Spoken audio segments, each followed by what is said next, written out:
ಅಂದರೆ ಯಾಕೆ ನೆಗೆಟಿವಿಟಿ?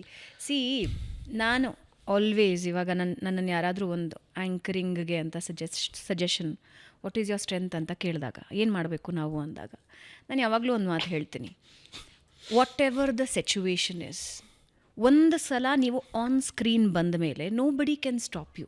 ಹೌದು, ಒಂದು ಸಲ ನೀವು ಆನ್ ಸ್ಕ್ರೀನ್ ಬಂದ ಮೇಲೆ there won't be any one to stop you. ನಿಮ್ಮ ಮನಸ್ಸು, ಬ್ರೈನ್ನಲ್ಲಿ, ನಾಲಿಗೆಯಲ್ಲಿ ಏನಿರುತ್ತೋ ಅದೇ ನಿಮ್ಮನ್ನು ಮುಂದಕ್ಕೆ ತೊಗೊಂಡು ಹೋಗೋದು, 100% ಇನ್ಕ್ಲೂಡಿಂಗ್ ಸತ್ಯ. ಸಿನಿಮಾ. ಹೌದು, ಸಿನಿಮಾದಲ್ಲಿ ನಮ್ಮ ಪರ್ಫಾರ್ಮೆನ್ಸ್ ಏನು, ಡೈರೆಕ್ಷನ್ನು, ನಮ್ಮ ನಿರ್ಮಾಣದ ಓವರಾಲ್ ಪ್ಯಾಕೇಜ್ ಏನಿದೆ ಅನ್ನೋದಷ್ಟೇ ಎಂಡ್ ಆಫ್ ದ ಡೇ ನಮ್ಮನ್ನು ಜಡ್ಜ್ ಮಾಡೋದು. ಇದರಲ್ಲಿ ಟಾಕ್ಸಿಸಿಟಿ ಯಾಕೆ ಬರುತ್ತೆ?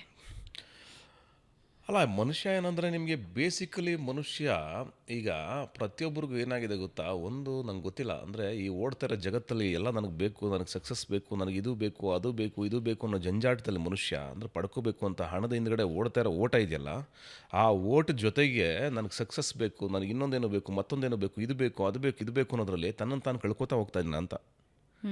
ಅಂದರೆ ಸಮಾಧಾನ ಇಲ್ಲ, ಓಕೆ, ತಾಳ್ಮೆ ಇಲ್ಲ, ನಿಂತು ಯೋಚನೆ ಮಾಡೋ ಶಕ್ತಿ ಇಲ್ಲ, ಆ ತಾಳ್ಮೆ ಕಳ್ಕೊತಾ ಇದ್ದೀನಿ ಅಂತ ಅನಿಸುತ್ತೆ.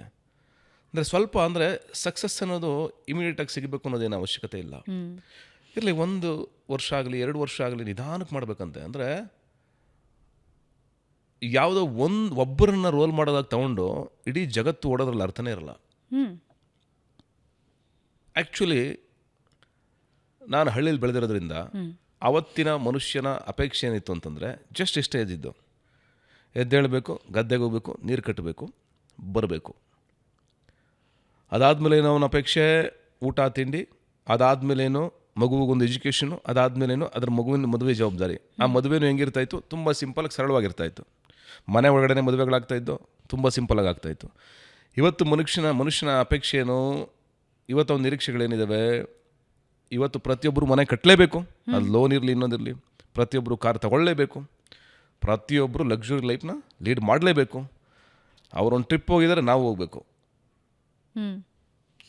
ಅವ್ರು ಈ ಥರ ಬಟ್ಟೆ ಆಸೆ ಪಡೋದ್ರಲ್ಲಿ ತಪ್ಪಲ್ಲ, ಆದರೆ ಏನಂದರೆ ಆಸೆಗೋಸ್ಕರನೇ ಬದುಕೋದು ತಪ್ಪು ಅಂತ ನಾನು ಹೇಳ್ತಾ ಇರೋದು. ಓಕೆ, ಆಸೆ ಪಡೋದು ತಪ್ಪಲ್ಲ. ಇವತ್ತು ನಾನು ಅಂದರೆ ಸಣ್ಣ ಪುಟ್ಟ ಪಾತ್ರ ಮಾಡ್ಕೊಂಡು ಬಂದು ಈ ಜಾಗದಲ್ಲಿ ಕೂತಿರೋದು, ಆಸೆ ಪಡೋದು ತಪ್ಪಲ್ಲ. ಈಗ ನಾನು ಹೀರೋ ಆಗಬೇಕು ಅಂತ, ಹೌದು, ಸಣ್ಣ ಪುಟ್ಟ ಪಾತ್ರ ಮಾಡೋಕ್ಕೆ ಶುರು ಮಾಡಿದಾಗಲೇ ಅದೇ.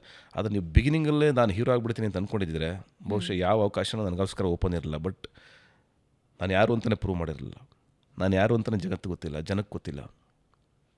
ಆದರೆ ನಾನು 5,000, 2,000, 200, 300, 50 ರೂಪಾಯಿನಲ್ಲಿ ಜೀವನ ಮಾಡಬೇಕಾದ್ರೂ ಭಾಳ ಎಕ್ಸ್ಟ್ರೀಮ್ಲಿ ಖುಷಿಯಾಗಿದ್ದೆ. ನಾನು ನೆನಪಿದೆ ನಮ್ಗೆ ಚೆನ್ನಾಗಿ. ಹೇಗಿತ್ತು ನಿಮ್ಮ ಆರಂಭಿಕ ದಿನಗಳು? ಭಾಳ ಬ್ಯೂಟಿಫುಲ್ ಆಗಿತ್ತು. ಅಂದರೆ ನಮ್ಮ ದೇಶದಲ್ಲಿ ಒಂದು ಪಾತ್ರ ಸಿಕ್ಕಿದ ತಕ್ಷಣ ನಮ್ಮದೆಲ್ಲ ಸೆಲೆಬ್ರೇಷನ್ ನೆಕ್ಸ್ಟ್ ಲೆವೆಲ್. ಒಂದು ಸಣ್ಣ ಪಾತ್ರ ಶಿವಣ್ಣವ್ರ ಜೊತೆ ಆ್ಯಕ್ಟ್ ಮಾಡ್ತಾ ಇದ್ದೀನಿ ಗುರು ಅಂತ ಇಡೀ ಊರಿಗೆ ಹೇಳ್ಕೊಂಬರ್ತಾಯಿದ್ದೆ ನಾನು. Tell me about something. ಈ ಹಳ್ಳಿಗಳಲ್ಲಿ ಅನ್ಫಾರ್ಚುನೇಟ್ಲಿ ನಮಗೆ ಹಳ್ಳಿ ಜೀವನ ಸಿಕ್ಕಲಿಲ್ಲ, ಸಿಟಿಗಳಲ್ಲೇ ಬೆಳೆದಿದ್ದು. But I feel like it is unfortunate.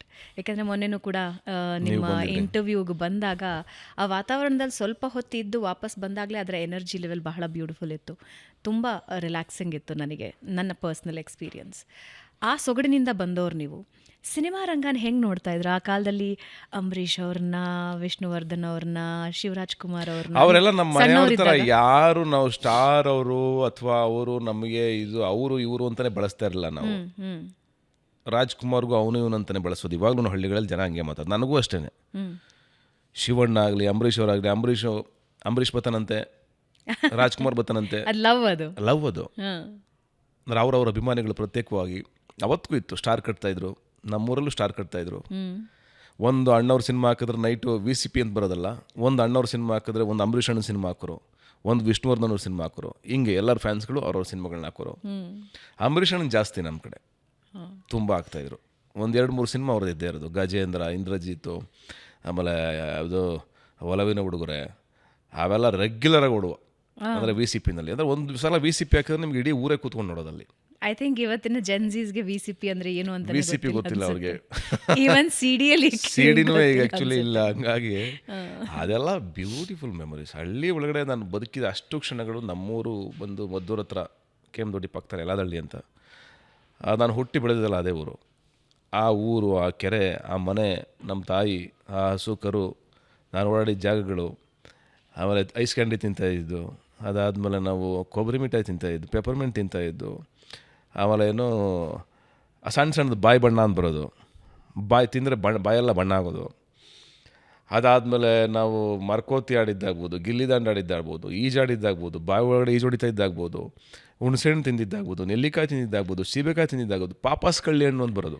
ಪಾಪಾಸ್ ಕಳ್ಳಿ ಹಣ್ಣನ್ನ ಉಜ್ಜಿಬಿಟ್ಟು ಮುಳ್ಳೋದಕ್ಕೆ ಮೇಲ್ಗಡೆ ಕಟ್ ಮಾಡಿ ಅದನ್ನು ತಿಂದರೆ ಬಾಯೆಲ್ಲ ಫುಲ್ ರೆಡ್ ಆಗೋದು. ಅಂದ್ರೆ ನನಗೆ ಏನೋ ಊರು ಅಂದ ತಕ್ಷಣ ಬಹುಶಃ ಮನುಷ್ಯನಿಗೆ ನಾವು ಬೆಳೀತಾ ಅಂದರೆ ಹಳ್ಳಿ ಬಗ್ಗೆ ಜಾಸ್ತಿ, ಅಂದರೆ ನಾವೆಲ್ಲಿ ಹುಟ್ಟಿ ಬೆಳೆದಿರ್ತೀವೋ ಅದೆಲ್ಲವೂ ನಿಮಗೆ ವಾಪಸ್ ರೀಕಾಲ್ ಆಗ್ತಾ ಬರುತ್ತೆ.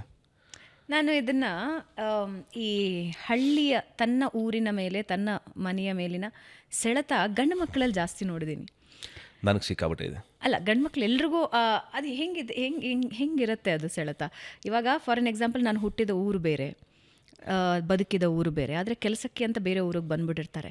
ಅವರನ್ನು ನೀವು ಯಾರನ್ನೇ ಮಾತಾಡಿಸಿ ನನ್ನ ಊರು, ನನ್ನ ಜಾಗ, ನಾನು ಆದಷ್ಟು ಬೇಗ ರಿಟೈರ್ಡ್ ಆಗಿ ಹೋಗಿ ನನ್ನ ಊರಲ್ಲಿ ಸೆಟ್ಲ್ ಆಗಬೇಕು, ನನ್ನ ಊರಲ್ಲಿ ಸೆಟ್ಲ್ ಆಗಿ, ಹೇಗಿರುತ್ತೆ ಆ ತುಡಿತ? ನನಗೆ ಆ್ಯಕ್ಚುಲಿ ಊರಿಗೆ ಹೋಗೋಕೆ ಇಷ್ಟ ಇಲ್ಲ. ಯಾಕೆಂದರೆ ಹೌದಾ? ಅಂದರೆ ಊರಿಗೆ ಇಷ್ಟ ಇಲ್ಲ ಯಾಕೆಂತಂದರೆ ಅಲ್ಲಿ ನನಗೆ ಸುಮಾರಷ್ಟು ನೆನಪುಗಳಿದೆ. ನಮ್ಮ ತಾಯಿ ಸಮಾಧಿ ಇದೆ, ನಮ್ಮ ಅಣ್ಣನ ಸಮಾಧಿ ಇದೆ. ಹೋದ್ರೆಲ್ಲ ಒಂದು ಕಡೆ ಎಮೋಷ್ನಲ್ ಆಗ್ಬಿಡ್ತೀನಿ, ತಡ್ಕೊಳಕ್ಕಾಗಲ್ಲ. ಹಂಗಾಗಿ ಆ ಕ್ಷಣಗಳು ನನಗೆ ಇಷ್ಟ ಆಗಲ್ಲ. ಓಕೆ. ಸ್ಟ್ರಗಲ್ಸನ್ನು ಕೂಡ ನೀವು ತುಂಬ ನೋಡಿದ್ದೀರಿ. As you said, emotional struggles at the same cinema ಇಂಡಸ್ಟ್ರಿಯ ಸ್ಟ್ರಗಲ್ಸ್. ಎಮೋಷ್ನಲ್ ಸ್ಟ್ರಗಲ್ಸನ್ನು ನೀನಾಸಂ ಅವ್ರು ಹೆಂಗೆ ಹ್ಯಾಂಡಲ್ ಮಾಡ್ತಾರೆ? ಊರಿನ ವಿಷಯಕ್ಕೆ ನಿಮ್ಮ ಕಣ್ಣುಗಳು ತೇವ ಆಗ್ತಿವೆ. So how you handle your self?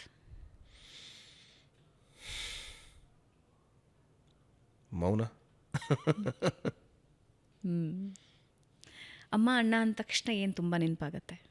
ಸಾರಿ, ನೀವು ಅದನ್ನೇ ಕೇಳ್ತಾ ಇದ್ದೆ. ಕಷ್ಟ ಆಗುತ್ತೆ ನನಗೆ ಹೇಳೋಕ್ಕೆ.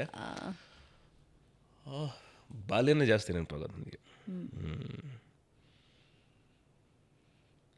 ಓಕೆ.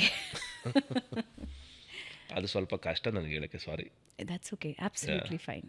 ಯಾಕೆಂದರೆ ಕೆಲವೊಂದು ಮನಸ್ಸಿನ ಆಳದಲ್ಲಿರೋ ನೋವುಗಳು ಒಂದೊಂದು ಸಲ ಆಚೆ ಬರಬೇಕಾಗತ್ತೆ, ಇಂಥ ವಿಷಯಗಳಲ್ಲಿ ಆಚೆ ಬರುತ್ತೆ. But definitely I would say ಅವರ ಆಶೀರ್ವಾದ ಯಾವಾಗಲೂ ನಿಮ್ಮ ಜೊತೆ ಇದ್ದೇ ಇರುತ್ತೆ, ಅವರ ಪ್ರೀತಿ ಯಾವಾಗಲೂ ನಿಮ್ಮ ಜೊತೆ ಇದ್ದೇ ಇರುತ್ತೆ. I think that is your biggest strength ಕೂಡ ಹೌದು. ರೈಟ್. ಸೊ ಬಾಲ್ಯದಿಂದ ಸಿನಿಮಾ ರಂಗದ ಗೀಳು ಹತ್ತಿದ್ದು ಹೇಗೆ? ಸಿನಿಮಾ ಆ್ಯಕ್ಚುಲಿ ಅದೇ, ನಾವು ಹಿಂಗೆ ಊರಲ್ಲಿ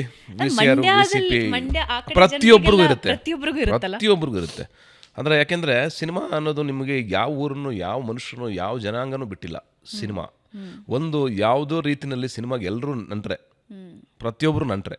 ಯಾಕೆ ಅಂತಂದರೆ ಆ ನಂಟಿಸ್ತನ ಇದೆ. ಹಾಡುಗಳು ಕೇಳಿ ಆಗ್ಬೋದು, ಸಿನಿಮಾ ನೋಡಿ ಆಗ್ಬೋದು, ಅಥವಾ ಯಾವುದೋ ಆ್ಯಕ್ಟರ್ ಮೀಟ್ ಮಾಡಿ ಆಗ್ಬೋದು, ಅವ್ರನ್ನ ನೋಡಿ ಆಗ್ಬೋದು, ಅಥವಾ ಅವ್ರು ಮಾಡಿರೋ ಸಿನಿಮಾಗಳಿಂದ ಕೆಲವೊಂದನ್ನು ಅಳವಡಿಸ್ಕೊಂಡಿರೋದಾಗ್ಬೋದು, ಅವ್ರ ಮನೆ ತೊಲೆ ಮೇಲ್ಗಡೆ ಪ್ರತಿಯೊಬ್ಬ ಆ್ಯಕ್ಟರ್ಗಳ ಪೋಸ್ಟರ್ನ ಅಂಟಿಸ್ಕೊಂಡಿರೋದ್ರಿಂದ ಹಿಡಿದು ಪ್ರತಿಯೊಬ್ಬರು ಸಿನಿಮಾ ಆ್ಯಕ್ಟರ್ಗಳನ್ನ ದೇವ್ರ ಥರ ನೋಡಿದ್ದಾರೆ. ಅದು ಸಿನಿಮಾ ಕನ್ನಡ ಇಂಡಸ್ಟ್ರಿಗೂ ಮತ್ತು ನಮ್ಮ ಜನಗಳಿಗೂ, ಚಿತ್ರರಂಗಕ್ಕೂ ಮತ್ತು ನಮ್ಮ ಜನಗಳಿಗೂ ಇರುವಂಥ ಒಂದು ನಂಟು, ಅದ್ಭುತವಾದ ನಂಟದು. ಅದು ನನಗೂ ಇತ್ತು, ಸಿನಿಮಾಗಿಂದ ಬರೋಕ್ಕಿಂತ ಮುಂಚೆಯಿಂದನೂ ಇತ್ತು. ಅದು ನಾನು ಸಿನಿಮಾ ಹಾಗೇನೆ, ನಾನು ಚಿಕ್ಕ ವಯಸ್ಸಿಂದ ನಾನು ಮಂಡ್ಯ ಮತ್ತು ಕೇಮದೊಡ್ಡಿ ಅಂತ ಹೇಳಿದ್ದೆ, ಅಲ್ಲಿಗೆ ನಾನು ಥಿಯೇಟ್ರ್ಗಳಿಗೆ ಸಿನಿಮಾ ನೋಡೋಕೆ ಹೋಗ್ತಿದ್ದೆ. ಏನೋ ಸ್ಕೂಲಿಗೆ ಚಕ್ಕರ್ ಹಾಕಿ ಹೋಗಿದ್ದೀನಿ, ಮನೇಲಿ ತೆಂಗಿನಕಾಯಿ ಮಾರ್ಬಿಟ್ಟು ಹೋಗಿದ್ದೀನಿ, ದುಡ್ಡು ಕದ್ಕೊಂಡು ಮನೆಯಿಂದ ಹೋಗಿ ಸಿನಿಮಾ ನೋಡಿದ್ದೀನಿ. ಈ ಥರ ಸಿನಿಮಾ ಹುಚ್ಚು ಸಿಕ್ಕಾಪಟ್ಟೈತೆ ನನಗೆ. ಅಂದರೆ ಅಣ್ಣವ್ರ ಸಿನಿಮಾಗಳಾಗ್ಬೋದು, ಅಂಬರೀಷ್ ಅಣ್ಣನ ಸಿನಿಮಾಗಳಾಗ್ಬೋದು, ಎಲ್ಲರ ಸಿನಿಮಾಗಳನ್ನ ನೋಡ್ತಾ ಇದ್ವಿ. ನಮ್ಗೆ ಈ ಸಿನಿಮಾ ನೋಡಬಾರ್ದು ಅಂತೆಲ್ಲ ಇಲ್ಲ. ಅಂದರೆ ನಮಗೆಲ್ಲ ಫ್ಯಾನ್ ವಾರ್ ಅನ್ನೋದೇ ಇರಲಿಲ್ಲ. ನಮಗೆ ಎಲ್ಲರೂ ಸಿನಿಮಾ ನೋಡ್ತಾ ಇದ್ವಿ, ನಮ್ಮೂರಲ್ಲಿ ಸಿನಿಮಾಕರು ಎಲ್ಲರದ್ದು ಆಗ್ತಾ ಇದ್ವಿ. ಓಕೆ, ಆ ಥರ ಸಂಸ್ಕೃತಿ ನಮ್ಮದು. ನನಗೆ ಇವತ್ತಿಗೂ ಯಾಕೆ ಹಿಂಗೆಲ್ಲ ಆಡ್ತಾರೆ ಅಂತ ಅನಿಸ್ತಾ ಇರುತ್ತೆ. ಅಂದರೆ ಇವ್ರ ಕಂಡ್ರೆ ಇಷ್ಟ, ನನಗೂ ಎಲ್ಲರ ಕಂಡ್ರು ಇಷ್ಟ. ನನಗೆ ಒಬ್ಬೊಬ್ಬರು ಯಾಕೆ ಇಷ್ಟ ಆಗ್ತಾರೆ ಗೊತ್ತಾ? ಅವ್ರವ್ರದ್ದೇ ಆದ ಯೂನಿಕ್ ಸ್ಟೈಲ್ ಇದೆ. ಎಲ್ಲರೂ ಒಂದೇ ಕ್ಯಾರೆಕ್ಟರ್ಗಳಾದ್ರೆ ಯಾಕೆ ಇಷ್ಟಪಡ್ತಾರೆ ಜನ? ಯಾವುದು ಭಾಳ ಆಗಿನ ಕಾಲದಲ್ಲಿ ಹೀರೋ ಯಾರು ಸೆಳೆದಿದ್ದು ತುಂಬ, ಆದರೆ ಹಿಂಗಾಗಬೇಕು ಅಂತ ಯಾರ್ದು ಅನ್ಸ? ಆ್ಯಕ್ಚುಲಿ ಫ್ರ್ಯಾಂಕ್ ಆಗಿ ನಾನು ಚಿಕ್ಕ ವಯಸ್ಸಲ್ಲಿ ವಿಷ್ಣು ಸರ್ ಅಭಿಮಾನಿ. ಅವ್ರ ಸಿನಿಮಾಗಳು ಅಂದರೆ ನಮ್ಮನೆ ಒಳಗಡೆ, ಆದರೆ ನಮ್ಮಲ್ಲಿ ಹೆಂಗಿತ್ತು ಅಂತಂದರೆ, ನಾನು ವಿಷ್ಣು ಸರ್ ಅಭಿಮಾನಿ ಆದರೆ ನಮ್ಮ ಮನೆ ಒಳಗಡೆ ಇನ್ನೊಬ್ರು ಅಂಬರೀಷ್ ಅಣ್ಣನ ಅಭಿಮಾನಿ ಇದ್ರು. ಓಕೆ, ಇನ್ನೊಬ್ರು ಬೇರೆ ಥರ, ಇನ್ಯಾರೋ ಮಾಲಾಶ್ರೀ ಅವ್ರ ಅಭಿಮಾನಿ ಇರೋರು. ಓಕೆ, ಪಕ್ಕದ ಮನೆಯವರು ವಿಷ್ಣುವರ್ಧನ್ ಅವ್ರ ಅಭಿಮಾನಿ. ಇನ್ನು 80% 90% ಅಂಬರೀಷ್ ಅಣ್ಣನ ಅಭಿಮಾನಿಗಳೇ ಇದ್ದಿದ್ದು ಊರು ತುಂಬ. ನಿಮ್ಗೆ ಎಲ್ಲ ಮನೆಗಳಿಗೆ ಹೋದ್ರೂ ಯಾರ್ಯಾರು ಅವ್ರ ಮನೇಲಿ ಯಾರು ಅಭಿಮಾನಿ ಜಾಸ್ತಿ ಅಂತ ನಿಮಗೆ ಆ ಮನೆ ಎಂಟ್ರ್ ಆಗ್ತಿದ್ದಂಗೆ ಗೊತ್ತಾಗೋದು. ಪೋಸ್ಟರ್ಸು.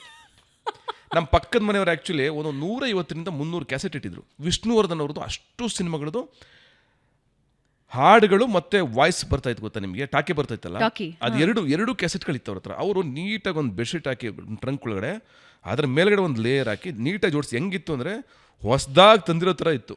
ಈಗಲೂ ಇರಬೇಕದು ಬಹುಶಃ ಅವ್ರ ಹತ್ರ, ಅಷ್ಟು ಕ್ಯಾಸೆಟ್ಗಳು ಜೋಡಿಸಿದ್ರು. ಈ ಥರದ ಮೆಮೊರಿಗಳಿದೆಯಲ್ಲ. ಆಮೇಲೆ ಬೆಳೀತಾ ನನಗೆ ಅಂಬರೀಷ್ ಅಣ್ಣ ಅಂದ್ರೆ ಏನು, ಅವ್ರ ಜೊತೆ ಒಡನಾಟ ಶುರುವಾಯಿತು. ಅವ್ರ ಲೈಫ್ ಸ್ಟೈಲ್ ಇಷ್ಟ ಆಯ್ತು ನನಗೆ, ಅವ್ರ ಫ್ಯಾನ್ ಆದೆ ನಾನು. ಯಾಕೆಂದರೆ ಅದಾದಮೇಲೆ ಅವ್ರನ್ನ ಮೀಟ್ ಮಾಡಿದ್ಮೇಲೆ ಅವ್ರು ನನಗೆ ತುಂಬ ಸಪೋರ್ಟ್ ಮಾಡ್ತಾ ಬಂದರು, ಮಾರಲಿ ಜೊತೆ ನಿಂತಿದ್ರು ನನಗೆ. ಅವ್ರ ಕ್ಯಾರೆಕ್ಟ್ರು, ಅವರಲ್ಲಿದ್ದಂಥ ಒಂದು ಗತ್ತು, ಒಂದು ಧೈರ್ಯ, ಇದನ್ನೆಲ್ಲ ನಾವು ಅಳವಡಿಸ್ಕೋಬೇಕು ಅನ್ನೋದು ಬರೋಕ್ಕೆ ಶುರುವಾಯ್ತು ನನಗೆ. ಅದಾದಮೇಲೆ ಆ್ಯಕ್ಟಿಂಗ್ ನೋಡ್ತಾ ಸಿನಿಮಾಗಳು ನೋಡ್ತಾ ಅಣ್ಣವರು, ವಾವ್, ಓ ಮೈ ಗಾಡ್, ಯೂನಿವರ್ಸಿಟಿ ಎಂಥ ಅದ್ಭುತ ನಟ. ಯಾವುದೇ ಒಂದು ಅಲ್ಲಿ ಬರೀ ಕ್ಯಾರೆಕ್ಟರ್ ಕಾಣುತ್ತೆ, ಒಬ್ಬ ಹೀರೋ ಅಲ್ಲ. ರಾಜ್ಕುಮಾರ್ ಅವರಲ್ಲಿ ಒಬ್ಬ ಪಾತ್ರ ಕಾಣುತ್ತೆ. ಅಲ್ಲ, ನಿಮಗೆ ಒಂದು ಮಾತು ಹೇಳ್ತಾರೆ ರಜನಿಕಾಂತ್ ಅವರು, ಅದು ಬಹುಶಃ ತುಂಬ ಜನ ಕೇಳಿದಾರೋ ಇಲ್ವೋ ಗೊತ್ತಿಲ್ಲ. ತಮಿಳ್ನಾಡಲ್ಲಿ ಕೂತ್ಕೊಂಡು ಅವ್ರು ಹೇಳೋ ಮಾತು ಯೋಚನೆ ಮಾಡಿ. ಕನ್ನಡ ಆ್ಯಕ್ಟರ್ ಬಗ್ಗೆ ಅವರೊಂದು ಮಾತು ಹೇಳ್ತಾರೆ, 20 MGR ಹಾಕಿದ್ರೆ ಒಬ್ಬ ರಾಜ್ಕುಮಾರ್ ಅಂತ. ನಾನು ನೀನಾಸಮ್ಗೆ ಹೋಗಿ ಬಂದಮೇಲೆ ನನಗೆ ವಾವ್ ಅನಿಸಿದೆ. ಅಂದರೆ ಅವ್ರ ಆ್ಯಕ್ಟಿಂಗ್ ಸ್ಟಡಿ ಮಾಡೋಕ್ಕೆ ಶುರು ಮಾಡಿದೆ. ಆಮೇಲೆ ಅನಿಸ್ತು, ಯಾರು ಮಾಡಿರೋ ಪಾತ್ರಗಳನ್ನ ಮಾಡೋಕ್ಕಾಗಲ್ಲ ನಿನಗೆ ಅಂತಂದರೆ ಯೋಚನೆ ಬಂದರೆ ಬಹುಶಃ ಅಣ್ಣವ್ರು ಮಾಡಿರೋ ಒಂದು ಸೀನ್ ಕೂಡ ನಮ್ಮ ಕೈಲಿ ಮಾಡೋಕ್ಕಾಗಲ್ಲ ಅಂತ ಅನ್ಸ್ಬಿಡ್ತು. ಅಂಥ ಗ್ರೇಟ್ ಆ್ಯಕ್ಟ್ರು. ಅಂದರೆ ಆ ಡೆಡಿಕೇಶನ್, ಆ ಪ್ರೀತಿ ಪಾತ್ರಗಳ ಬಗ್ಗೆ, ಸಿನಿಮಾಗಳ ಬಗ್ಗೆ, ಅದು ಯಾರಿಗೂ ಕಂಪೇರ್ ಮಾಡೋಕ್ಕಾಗಲ್ಲ. ಅಂದರೆ ಕಂಪೇರ್ ಮಾಡಲೇಬಾರ್ದು. ನಾವು ಎಲ್ಲ ಆ್ಯಕ್ಟ್ರುಗಳು ನಂಗೆ ಇಷ್ಟನೇ, ಬಟ್ ಕಂಪೇರ್ ಮಾಡಬಾರ್ದು ಅದನ್ನ. ಅಂದರೆ ಪ್ರತಿಯೊಬ್ಬ ಆ್ಯಕ್ಟ್ರೂ ಯೂನಿಕ್, ಅವರಲ್ಲೇ ಒಂದೊಂದು ಸ್ಟೈಲ್ ಇದೆ. ಅದಕ್ಕೆ ಎಲ್ರಿಗೂ ಬೇರೆ ಬೇರೆ ಥರ ಆ್ಯಕ್ಟರ್ಗಳು ಇಷ್ಟ ಆಗಿ ಶುರುವಾಗಿದ್ದು ಕನ್ನಡ ಇಂಡಸ್ಟ್ರಿ. ಎಲ್ಲರಲ್ಲೂ ನಾವು ಆಯ್ದುಕೊಳ್ಳೋದು ಬಹಳ ತುಂಬ ವಿಷಯಗಳಿವೆ.